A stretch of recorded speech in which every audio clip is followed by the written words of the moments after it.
Hello.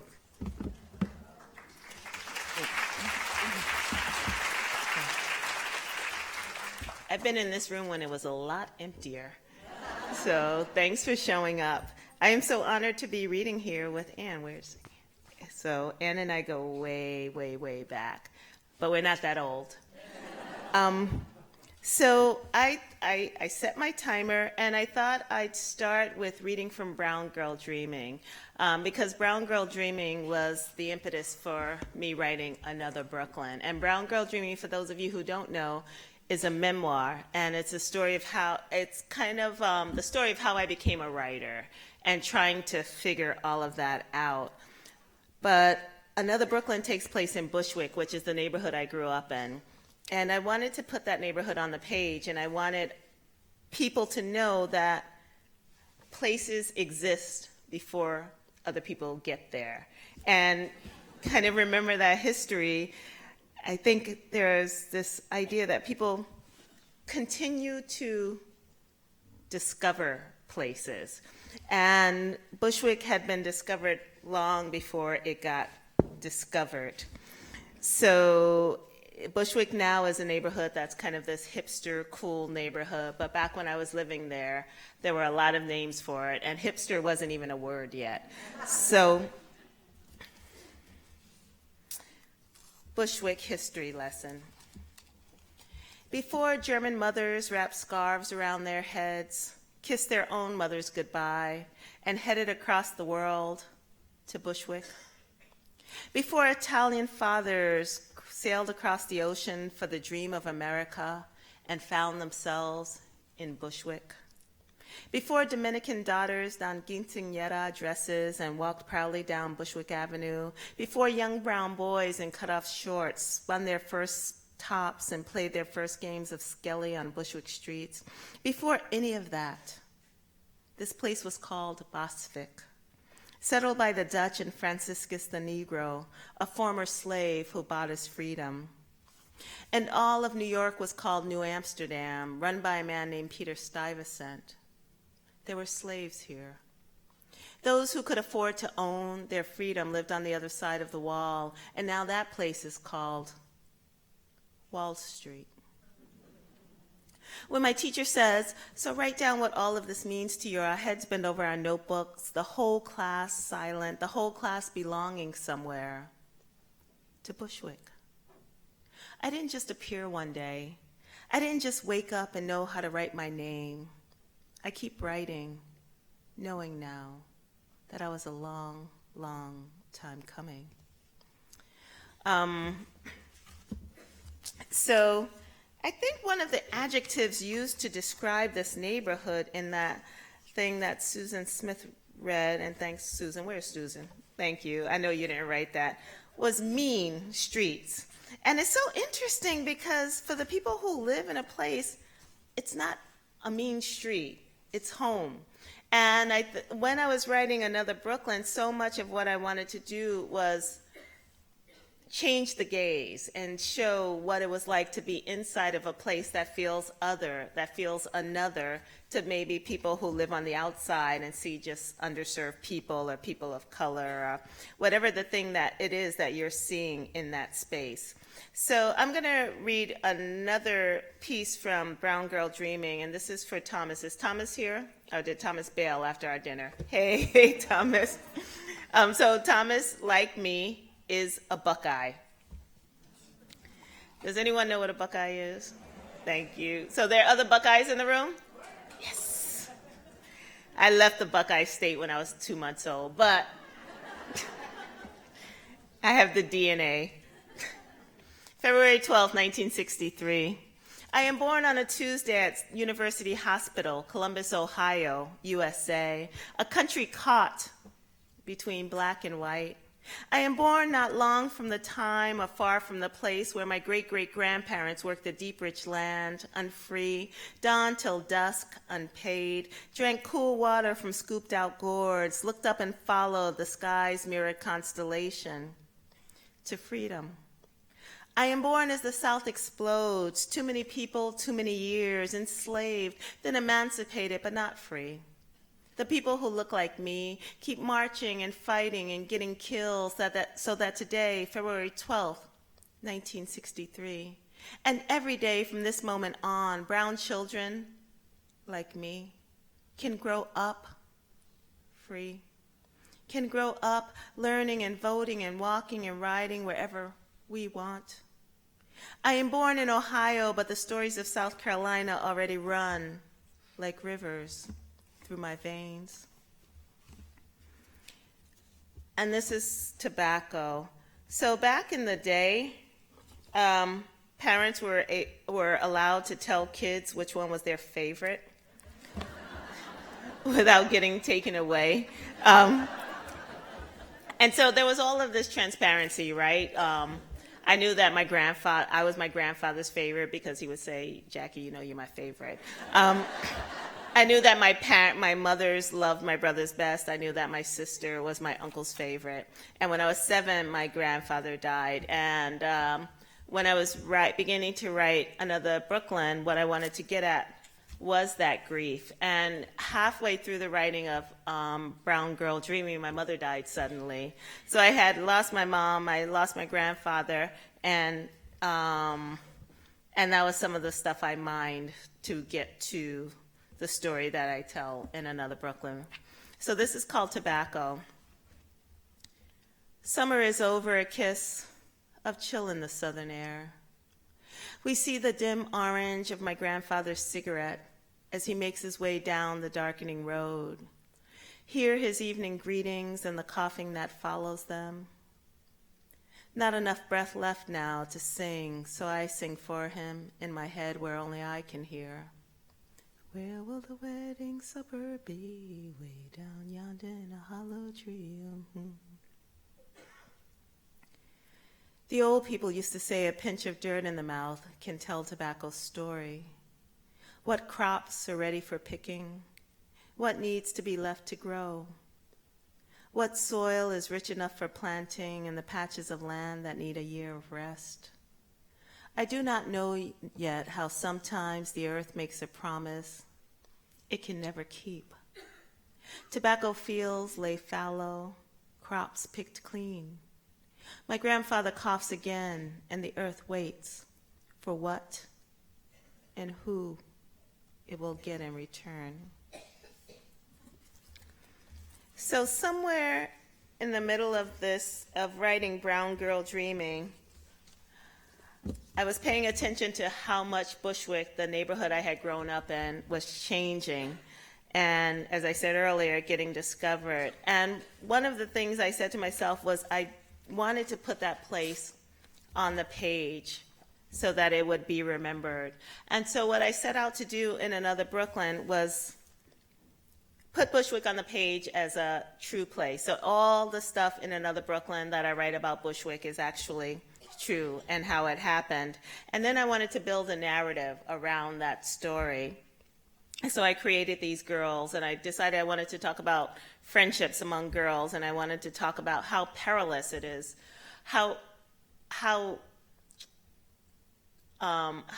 exposed you are as a young person, especially as a girl, because when you're growing up girl, your physical maturation is very visible to the world, and you know you're being watched and paid attention to in this way that boys aren't necessarily watched. So I knew I wanted to do that. I wanted to talk about friendship. I wanted to talk about that. I wanted to talk about neighborhoods, and I wanted to talk about the gaze, the way we look at each other, the way we take each other in. So I started writing Another Brooklyn. And when I write, I don't outline. I don't know where a story's going. I don't know what it's trying to say or how it's going to say it. I just write and see where the story takes me. So I'm going to read to you from chapter 7. And all you need to know is that Gigi, Angela, August, and Sylvia are very, very close friends. And August is being raised by her dad.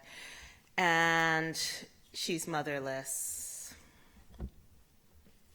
and it takes place in Bushwick. That year, every song was telling some part of our story. We crowded around the small radio in Sylvia's room and listened. When Gigi's mother wasn't home, we went there after school, waited while Gigi used the key that hung from around her neck to unlock the door. There was no couch in the one-room kitchenette, so we sat on the floor around her close-and-play record player, the volume turned down low. We leaned in to listen as Al Green begged us to lay our heads upon his pillow, and Tavares asked us to please remember what they told us to forget. And Minnie Riperton hit notes so high and so long, it felt like the world was ending. The world was ending. We had been girls wobbling around the apartment in Gigi's mother's white go-go boots, and then. Little pieces of Brooklyn began to fall away, revealing us. We envied each other's hair, eyes, butts, noses. We traded clothes and shared sandwiches. Some days we laughed until soda sprayed from our noses and hiccups erupted in our chests. When boys called our names, we said, "Don't even say my name. Don't even put it in your mouth." When they said, "You ugly anyway," we knew they were lying. When they hollered, "Conceited," we said, "No, convinced." We watched them walk away, too young to know how to respond. The four of us together weren't something they understood. They understood girls alone, folding their arms across their breast, praying for invisibility. At 8, 9, 10, 11, 12, we knew we were being watched. So we warned each other about the shoe repair on Gates Avenue, how the old man who reminded us of Geppetto, made us wait on hard wooden seats in a little booth so he could steal glances at our legs and bare feet. "Take someone with you," we said. "Don't wear dresses when you go there." When we weren't practicing walking in Gigi's mother's shoes, we were little girls in Mary Janes and lace-up sneakers. When the heels wore down or the soles flapped away from the tops, we were given $1 and sent to Gates Avenue. "Just a little," the man said, "please." "No," we said, and embarrassed tears we didn't understand sprang forward. We promised Sylvia she'd be a singer and more famous than anyone ever was. We told her no other brown girl had her strange eyes and crazily long hair. We believed ourselves when we said, "That's what Hollywood wants, and I can't wait to see you on television, and you'll be more famous than Diane Carroll." "Don't trust the altar boys," Sylvia warned her, "if you're the only altar girl." When she opened her mouth to sing Nina Simone's Just Like Tom Thumb's Blues, our throats throbbed, our teeth locked together. Sylvia lived deep inside those notes, halfway hidden from all of us. "They got some hungry women there, and man, they'll make a mess out of you." "You have to be a singer," we said. "You have to." "After law," Sylvia said. We tried to hold on. We played double dutch and jacks. We chased the ice cream truck down the block, waving our change-filled fist. We frog jumped over tree stumps, pulled each other into gushing fire hydrants, learned to dance the loose booty and to sly in the family stone, hustled to Van McCoy. We bought T-shirts with our names and zodiac signs and iron-on letters, but still, we slipped deeper into 12. Our breasts and butts grew. Our legs got long. Something about the curve of our lips and the sway of our heads suggested more to strangers than we understood. And then when we were heading toward 13, walking our neighborhood as if we own it, "Don't even look at us," we said to the boys, our palms out in front of our faces. "Look away, look away, look away." We hand-sung "Down, down, baby, down by the roller coaster, sweet, sweet baby, I'ma never let you go," because we wanted to believe we were years and years and years away from sweet, sweet babies. Thank you.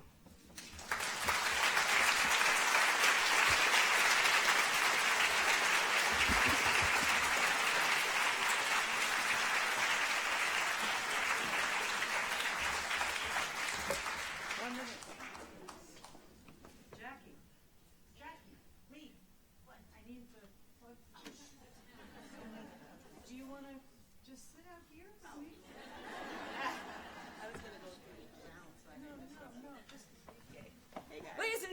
Jackie Woodson.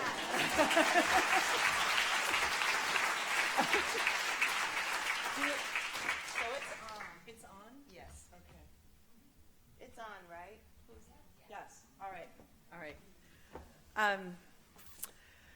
It's so much nicer to do these things with someone if that someone is someone who you love and respect. It's so actually not much nicer to do it with someone if you're not crazy about that person. So this is really, really good, and I'm really excited about the National Book Award. And I want to say, yeah.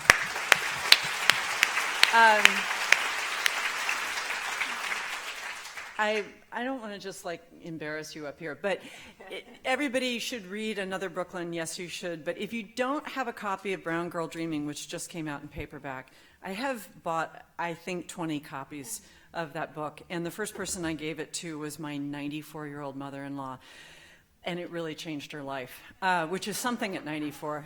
So don't make the mistake of thinking that that's a middle school book, because that is more a book for everyone than anything I have come across in a long time. So when you were reading, I was really thinking how these books do go well together, and how I wish I had the bit about iron-ons. The iron-on kittens, because that was such a part. We're exactly the same age. So I'm a year older. No, you're not. I was born in December of '63. Almost. Please. Give me my 8 months. They are yours. But yeah, you could have seniority of those 8 months. But we do have the same icons from our childhood. Jackie went from the country to the city, and I went from the city to the country. So we crossed our arc. And this book of mine, Commonwealth, a lot has been made over the fact that it is autobiographical in a lot of ways, which it is. And yet all of my novels are autobiographical, and they are actually, including this one, all exactly the same novel, because I only write one book, which is a group of strangers are thrown together by circumstance and form a society or a family. Every time I write a book, I think, I am not going to do that again. And then I finish it and I read it and I'm like, wow, what did you know? I wrote that book again. And I have put a lot of energy in my life into sets and costume design. I have done a lot of research and gone to extravagant places so that you would not know that I was writing about my family. And I really didn't know for a long time that I was writing about my family, because I haven't gone into therapy. I've just stayed home and written novels, which is how I am processing all of this. But I got to this point, and it had a lot to do with different things going on in my life, that I just thought, wouldn't it be interesting to write the book that I can't stop writing, but without the costume and the scenery? Two groups of people, this is Bel Canto, two groups of people, the hostages, the terrorists, are stuck in a house. This is State of Wonder, two groups of people, the doctors and the tribe in the Amazon are stuck together in the forest. I could take you through every single book. The people in Run are stuck together in a house in the snow, as are the people in Magician's Assistant, you know.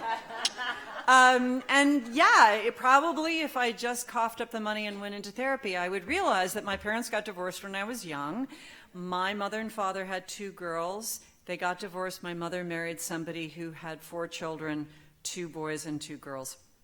And we were all together. I talked to my family about this while I was writing the book, and I sent it all to them when it was finished. And my mother had the best line, which was, "None of it happened, and all of it's true." and that really is the case. The emotional energy, and I think that's probably the case for you as well, like the emotional energy is the energy of our lives and our experience. The things specifically that happened in the book didn't necessarily happen, although it is a book about a couple who have 2 girls who get divorced and the mother marries somebody with 2 boys and 2 girls. So the scene that I'm going to read is a scene in which the 6 children, the cousins and the Keatings, go out for a day of adventure. They are with their parents. They've gone to the lake for a little vacation, and the parents have left them a note saying, "We are going to sleep late. Wait for us to wake up." And the kids, in fact, don't do that. And I've never read this part before, but I did an event in New York a couple of nights ago at Symphony Space, and Alan Alda read from the book. At Symphony Space, because they're so classy, they bring somebody else in to do the reading for you. And anyway, this is the part that Alan Alda read, and I was like, my God, he just knocked it out of the park.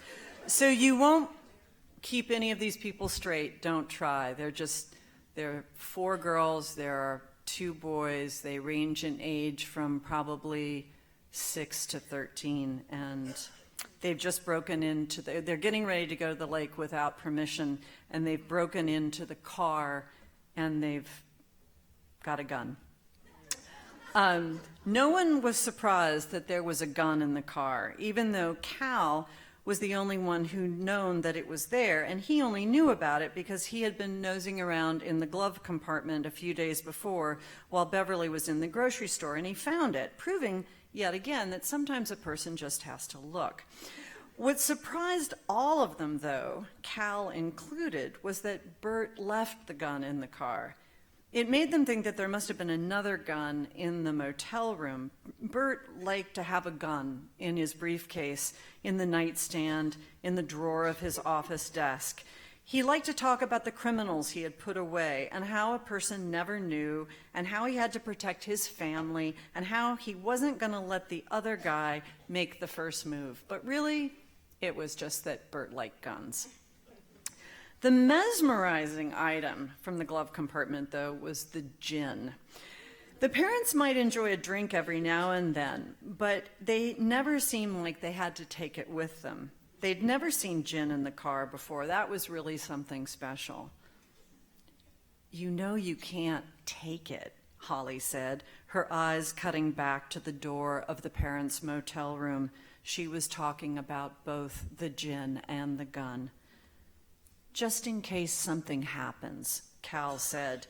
He put the gun in the brown paper sack along with the candy bars and the Cokes. Jeanette had already taken her Coke and 2 of the candy bars out of the bag and put them in her purse. She took the bottle from her brother and started working on the seal, teasing it loose so gently that it finally gave itself up to her little fingernails in a single replaceable piece. She put the seal in her coin purse and gave the bottle back to her brother, and then they set out for the lake, Caroline carrying the map. It was hotter than they had expected it to be, though no hotter than it had been the day before or the day before that. The sky was already turning white, clamping a pervasive dullness onto the landscape. Holly scratched at her arms and complained about the mosquitoes. Like her stepmother, she was particularly sensitive to mosquitoes. The grass in the field across from the motel, the field that the waitress had told them to cut through, came up to their waists and was as high as Albie's chest. But being right up in it, they could see the tiny flecks of yellow flowers blooming on the stalks. "Can you see the lake?" Albie asked. He had ketchup smeared across the blue and yellow striped shirt that Beverly had bought for him. His hands were sticky. "Stop," Cal said, and put his hand flat to the sky. They stopped like soldiers all at once. "Turn around," he said, and they all turned around. "What is that building right there?" Cal was talking to his brother, pointing just across the street. "The pine cone," Albie said. How far did she say it was from the pine cone to the lake? It was quiet, and they could hear the cars whizzing past. Deep in the grass, the crickets rubbed their wings together. The birds called out overhead. 2 miles, Maybe a little less, Franny said. She knew it wasn't her question to answer, but she couldn't stop herself. There was something about standing there that made her uneasy, the dry weeds pricking at her shins. There was no path through the field. Cal pointed at his brother. It was funny the way he could be so much like his father while being nothing like him at all. Albie? 2 miles, Albie said. He started chopping at the grass with his open hand and then began swinging his arm back and forth like a scythe. So, now you know we are not there, and you know that I can't see the lake. Cal started walking again, and the rest of them pushed ahead. The field was bigger than it had looked from a distance, and after a while they couldn't see the pine cone anymore, and they couldn't see anything else either, just the grass and the washed-out sky. Several members of the party wondered if they were still going in the right direction. "Are we there now?" Albie said.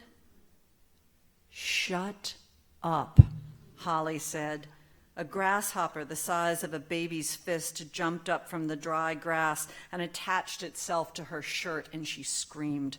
Franny and Jeanette moved to the left of the pack, and when they ducked down, they were pretty sure no one could see them. They were very close, almost nose to nose, and Jeanette smiled at her before they popped back up again. "Now are we there?" Albie hopped forward, both feet together, but his distance was thwarted by the density of the grass. He looked back at his brother. "Now are we there?" Cal stopped again. "I can send you back." He looked behind them. There was still the beaten-down vestige of a trail they had made in the grass. "Where are we?" Albie said. "Virginia," Cal said, his voice as tired as an adult's. "Shut up." "I want to carry the gun," Albie said. "People in hell want ice water," Caroline said. It was an expression of their fathers. "Cal's got a gun," Albie sang, his voice surprisingly loud in the open landscape. "Cal's got a gun." They stopped again. Cal moved the brown paper bag higher up under his arm. 2 swallows came from nowhere and shot past them. Albie would not stop singing. Jeanette pulled the can of Coke from her purse. "It's too early to drink it," Holly said. She was in the first year of Girl Scouts and had read the chapter about survival tactics in her handbook. You have to make it last. Jeanette cracked the can open anyway. Watching her drink, they all decided they were thirsty. There would be more Cokes once they got to the lake. "Cal's got a gun," Albie called, though with less interest. Holly looked up at the sky. It was a complete blank. There wasn't a single cloud to offer her protection. "I wish I had a tic-tac," she said. Cal thought for a minute and then nodded his head. He reached into his back pocket and pulled out a tiny plastic bag about the size of 3 postage stamps where he kept the Benadryl tablets his mother made him carry for his allergies.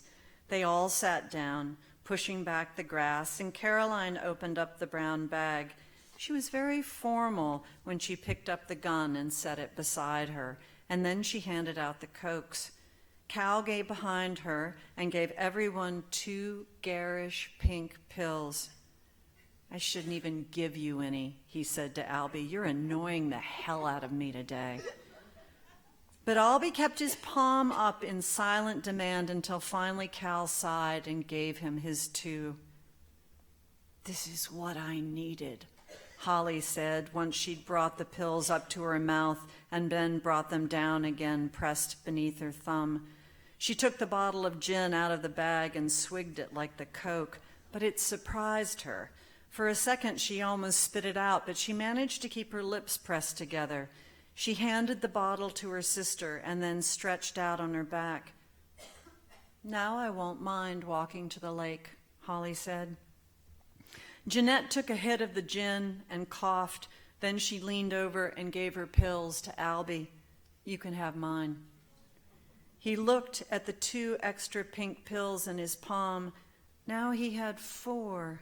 They were so pink in the bright light, in a background of so much colorless grass. Why? He said. Maybe suspicious, maybe not. Jeanette shrugged. Tic Tacs give me a stomach ache. This was possible. Everything gave Jeanette a stomach ache. That's why she was so thin. Franny watched Caroline, how she pushed the pills into her palm with her thumb and threw her head back as if to swallow them with a big slug of Coke. Caroline was always convincing. Franny could see that she didn't really drink the gin either. Her mouth wasn't open when she tilted the bottle back. But when the bottle came to Franny, she decided to compromise, swallow the gin and palm the pills. The gin could not have surprised her more. She followed the burning sensation as it went down her throat and through her chest and stomach. It was as hot and bright as the sun settling between her legs, a beautiful sensation, as if the burning had brought about a sort of physical clarity. She took a second mouthful before handing the bottle to Albie. Albie drank the most of all. The children didn't mind waiting. Waiting was part of it. It was hot outside, and the Coke was cold. It was nice just to lie there for a while and stare up into the emptiness of the sky, to not have to listen to Albie go on and on about nothing. When they finally got up, Cal put his empty Coke can next to Albie's leg. That's littering, Franny said. We'll pick him up later, he said. We have to come back for him. And so they all left their cans beside Albie, who was sleeping the sleep of 4 Benadryl and a big slug of gin in the hot morning sun. Cal took back the other pills from Holly and his stepsisters, and he put them into the baggie, and he put the baggie back in his pocket.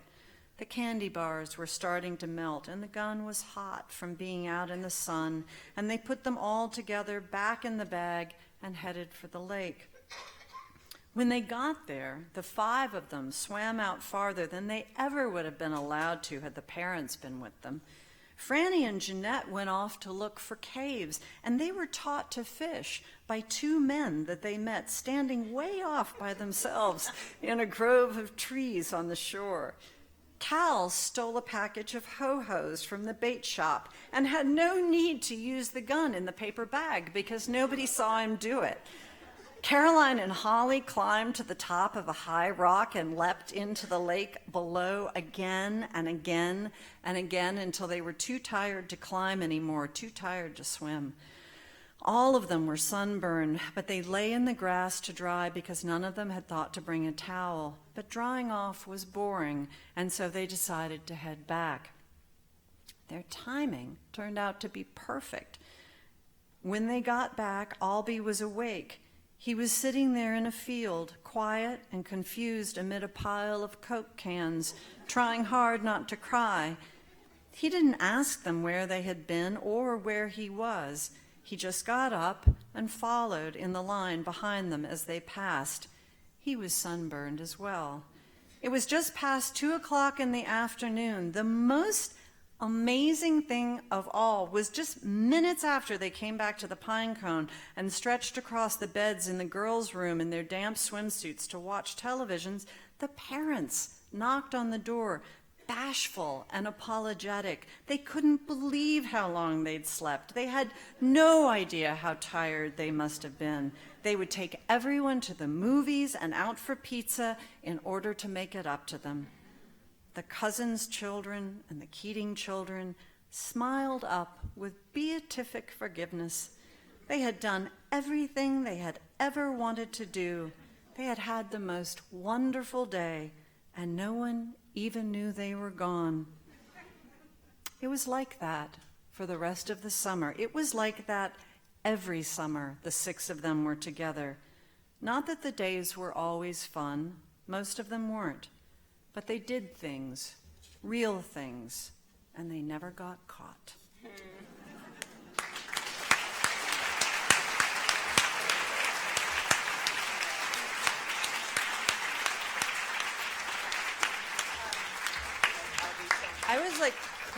I was cracking up because you were cracking up. I always think it's such bad form to laugh at your own reading. I was trying not to crack up Yeah, because the audience wasn't. You were cracking up in my peripheral vision. Okay, what are we doing now? All right, ladies and gentlemen, I think most of you know how this works. Please raise your hand, phrase your question as a question, and we will get a microphone to you. Who wants to go first? Or we can do the talk amongst ourselves thing. Okay, right here on the aisle. This is for Jacqueline, and I loved Brown Girl Dreaming. And I wondered how you decided that your new book would be an adult book, and what would be the difference? I always think of Joni Mitchell has this album in which people always ask her to sing Circle Game, and she says no one ever asked Van Gogh to paint A Starry Night again. And I knew when Brown Girl Dreaming got all of that attention that people would be like, do that again, do that. And I wanted to move as far away from that narrative as I possibly could. And also I had been taking all these notes about Bushwick and wanting to write about that changing neighborhood. So I decided the next book I wanted to write was going to have an adult as the main character. Do you get the whole what's autobiography and, is this book thinly veiled your own life for another Brooklyn? I do. And the crazy thing about that is I was in California and there was this guy who was just strictly asking about the writing process, but being able to separate the writer from the book. And I think it's lovely. Yeah, I know, it was such a relief. I'm like, really? We're going to talk about craft and we're going to talk about the novel? Because, of course, like you were saying, right, it is emotionally autobiographical, and then on that is laid over that is the fiction. Right. So I was thinking about when you do kids so brilliantly, and it's so interesting. Like it's yeah. But how do you get to children? That's my question for you. Like, is it coming from a place of memory? Are you around kids? Or? No. Wow. No, I'm not around kids. And actually, kids make me really uncomfortable. And they always have. But the reason why they make me uncomfortable is that this is what, in my mind, children are like. I think the children I grew up with were sort of feral and hateful. And what I like about this book and being able to cover so much time is to see the feral, hateful children grow up into pretty okay adults. But if you think that I'm doing a good job with children, then maybe your opinion of children is similar to my own. But that moment when he puts his hand up in the air, he's like, I'm done. We're not doing this now. We're not going to do that. Are you there? Crap. Right now. Are we there yet thing? And it's like, this is perfect. This is what every parent wants to do, right? And it's like, give them some Benadryl, put them to sleep. So there's so much. It's like every parent's alter ego. Put him to sleep so we can go have our fun. But again, all the things that happened when we were kids and was fine. Mm-hmm. People would give their baby like a little bit of bourbon or brandy in the bottle. Yeah. I knew kids whose parents gave them a toka pot. I remember talking to this one woman whose mom was a doctor, and whenever she had a tantrum, she would put chloroform over her mouth. And so when the woman grew up, every time she got mad, she went to sleep.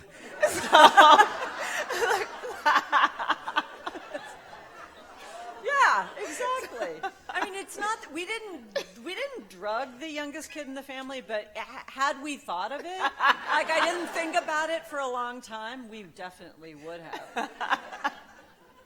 It's so brilliant. Next question. There's a gentleman right here in the middle. Would each of you please share authors that you were influenced by before you became writers? And as Susan suggested at the outset, would you also give us 2 or 3 recommendations of novels that you like very much? Thank you. Sure. You want to? No, Anne is so good at this. I'm just going to echo her. So, here you go. You know, and I'm interested to hear what you have to say about this. When I was a kid, I don't remember there being middle school books. I feel like I went directly, I mean, I did Charlotte's Web over and over. I did the Little House books. I did Christian Lavensdatter. I did Witch of Blackbird Pond, Wrinkle in Time, and then John Updike. And there was, I mean, seriously, my mother and stepfather read Updike, Bellow, and Roth. And when I was 13, I transitioned to Updike, Bellow, and Roth. There just weren't, you know, at Parnassus at my bookstore, like a third of the store is so young great. adult and middle school and all sorts of transitional books, not only as the children get older, but also as the adults get younger, because the adults are shopping in that section. But yeah, for me, it really was Humboldt's Gift. I reread Humboldt's Gift again maybe last year, and I don't think I had read it since I was 13 or 14. And the extent to which I remembered every sentence of that book, because my brain was fresh and soft, and it imprinted in a way that I wouldn't remember the book I'm reading right now. That is amazing to me.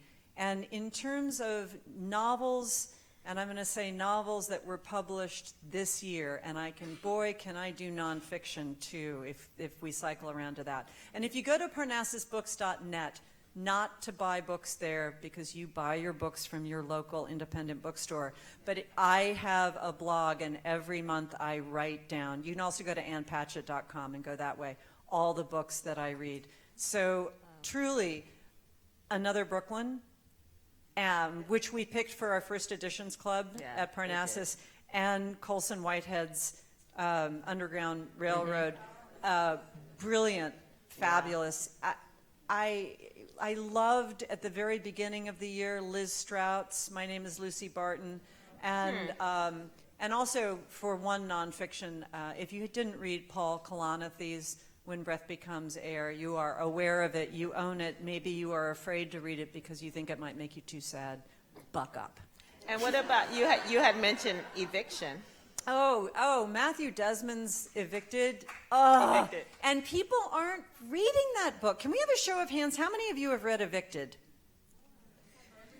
Not everyone should. Okay, show of hands. How many of you read Catherine Boo's Behind the Beautiful Forevers?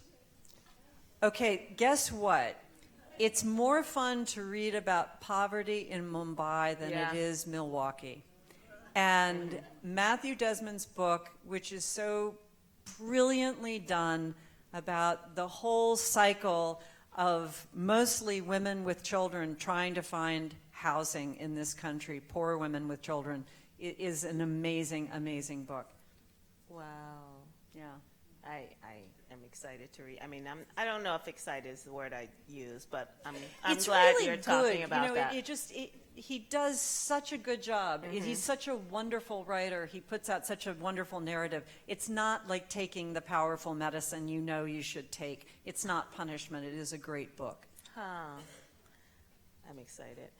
So in echoing, and I had Judy Blume. I remember reading Judy Blume, Harriet the Spy, and then Virginia Hamilton. Mildred Taylor's Roll of Thunder, Hear My Cry was one of the books that I came across. Sounder was a book that they were. Sounder. I hated Sounder. I hated Sounder. I still hate Sounder. My kids have never read Sounder. Did you read The Day No Pigs Would Die? Yes, Paul Zimbel. Yeah, that was Heartbreaking books about animals. I Bring it on, yeah. know. And then I remember, I think I talked about this before, I remember reading The Bluest Eye by Toni Morrison, because it was about little girls. It was about young people, and I thought it was a novel for young people. And And my memory of it was that in the end, Pecola Breedlove got blue eyes and lived happily ever after. And then I read it as an adult Oh my and realized she went mad. And I thought Toni Morrison had written a book for children and a book for adults. And then I realized that there weren't two books, but it was just how I compartmentalized. And so it was what I could take in at the time when I was a young person. Then James Baldwin and Richard Wright, which is the stuff my parents were reading. So that was what was in our house. But it was that same kind of leap to where's the next great fiction. And Langston Hughes and Maya Angelou. And of course, James Baldwin. I remember reading If Beale Street Could Talk, because that took place in Harlem, and I was growing up in Brooklyn, and just feeling like I knew them so intimately. And now I read very, very, very slowly. So I'm trying to think of the last book that I read. I read Commonwealth, and it's so funny because hearing you read that part, I was laughing out loud when I was reading it, when I was reading the book. And again, maybe it's because I know those kids. They're so bad. I had a really good friend recently who's an editor who read the book in galleys, and he sent me this really nice email. I love the book, blah, blah, blah. And he said it was the saddest book I've ever read. And I said, oh my God, I thought this book was hysterical. That's so funny. Yeah. That is so funny, because I was laughing out Thank loud. you. I don't know. That's so interesting that someone would have fight. That scene? When Just they're the whole they're book. so bad. They're so bad, And then the yeah. parents are completely snoozing. Well, And this is so life. not This snoo- is, yeah. I mean, when we think of ourselves as young people and all the stuff we did that our parents were so oblivious about. I remember, as a teenager, I was dancing at Studio 54 and I was 13 years old. I was like, oh yeah, I went to a party with friends. And just kind of like this way that your parents were so oblivious, and now I have the 14-year-old and the 8-year-old. And that must be like in the high Warhol years. Oh, it was I mean, great. Grace Jones coming down from the ceiling. I was talking to someone, they're like, who's Grace Jones? I'm like, ah! So yeah, it was crazy time. So I was just all up in that and cracking up. So I just read I read a book called The Mothers That Kind of Blew Me Away by Britt Bentley, which is the book I chose for Bennett. I had the hardest time remembering that, and I've had to tag it to Jane Austen. Oh, It's the only way I could remember. yeah. Britt Bennett. It's such a kind of waspy name too. But And she's and an the- African American The young person. alliteration Yeah. is, yeah. So And it's a terrific book. I love The Mothers. And Commonwealth, and I loved, and I know y'all all have read State of Wonder, which if you haven't is just some next stuff. So up there with Octavia Butler. I'm sorry. So, and then I've read some books. I think life is too short to finish a book that you don't love. So there's some books that I haven't finished. Of course, one of my go-to is Sherman Alexi's the True Diary of the Part-Time Indian yeah. is a book I love. But I have a long list of them. Next question, Paula, right there in the second row. So today was the Pennsylvania Conference for Women, and the thing that's amazing is just watching the dynamics between the two of you. So I'd love to know, how did you guys first meet? And since many of us are not writers, what's the role that girlfriends play for you as you go through the writing process? Wow. You want me Go to ahead. start? Yeah. So Anne and I actually met in Provincetown, right? And Yeah. we were both fellows. And you were a fellow the year before I was at the Fine Arts Work Center, which is in Provincetown. They give a writer a place to live for 7 months and a stipend, and they're around other writers and visual artists. And basically, they want you to form a community and have support. And then hopefully what they want you to do is move to Provincetown and stay there. I ended up staying there 5 years, which is also because you stayed there a little longer. No, Are I you didn't. coming back? No, I didn't. Then how did I meet you? I was on the judging. We were on a judging committee together. Oh, in the winters, Yeah, and yes. so I with flew up. Elizabeth McCracken, too. Yeah, and Susan Choi. Yeah, Yeah. that's right. So that's how we first met. And then we didn't see each other for many. I mean, I had always followed Anne and knew what she was doing Yeah. opening bookstore and read everything she wrote, and so and name dropped her lots. But we got back in touch around Brown Girl Dreaming. Yeah. I tracked you down. With that. Yeah. So I don't know. One thing you should know about Anna, she's also really, really supportive of writers, which is I found when I wrote Autobiography of a Family Photo way back in the day, it was an adult book, and I found it had gotten reviewed in the Times by like an ex-girlfriend or something. Like all of a sudden, and it wasn't a great review, but all of a sudden in the world of children's books, there's librarians and academics and critics who are reviewing your work. In the world of adult books, is people you know who may or may not like you. So it gets kind of touchy. So I hadn't found it as supportive. And the one thing about Anne is she's so supportive of writers, of talking about writers, of talking about their books and getting the word out there. I mean, even Evicted, of course, I'm going to read that now. But so when you got in touch with me about Brown Girl Dreaming, I was like, wow, another writer, supporting writers' work. So that was one of the ways, but we've been in touch. And I got to stay at her beautiful house and meet her fabulous dog, who I have a crush on. I used to think that firemen were the nicest people in the world until I opened a bookstore, and now I think everybody in the children's world, it's like a whole different kettle of fish. Yeah. They are so incredibly kind and open and friendly. It's been amazing. Yeah, and that's the thing. That was the difference with adults, because in the children's book world, we all know each other. It's really a community, and people really kind of take care of each other in this way, and it didn't feel as competitive. And I think maybe part of it is because we write a lot of books fast, and maybe people are thinking in the adult world, I'm only going to write one book every 10 years or something. I don't know. Or if it's just that nicer people gravitate towards children. I really think that that's true. It's shocking. From picture book to middle school to YA, that whole group. Yeah. I haven't met anyone who wasn't fantastic. Yeah, I completely agree. But I can tell you, in the world of adult books, I've met some people. It's a little sketchy because as we get older, but they're also really great people in the world of adult.